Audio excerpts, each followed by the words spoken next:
Welcome to Chillin' 101. We hope this video helps.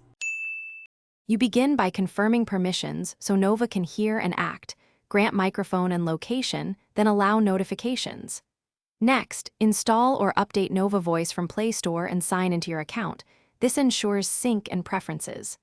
Once done, set Nova as the default assistant via System Settings, Assistant app, so voice triggers reach Nova. These steps connect system access, personal data, and voice routing. Together, they let you start issuing commands immediately, without interruptions or permission prompts.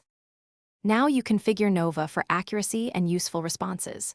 Open Nova settings and choose the voice model, set your preferred wake word, and pick language and regional variants so recognition improves. Then run the short voice training sequence. Repeat prompts naturally so Nova adapts to your accent and quiet or noisy environments. Make sure to link calendar, email, smart home, and navigation apps so commands trigger real actions. This step turns a generic assistant into one that understands your voice and controls your ecosystem. Finally, practice real commands. Say wake word and ask Nova to call a contact, send a message, navigate home, or turn off lights. This confirms end-to-end behavior. If responses are slow, adjust wake word sensitivity and response verbosity, and toggle privacy settings to limit data sharing.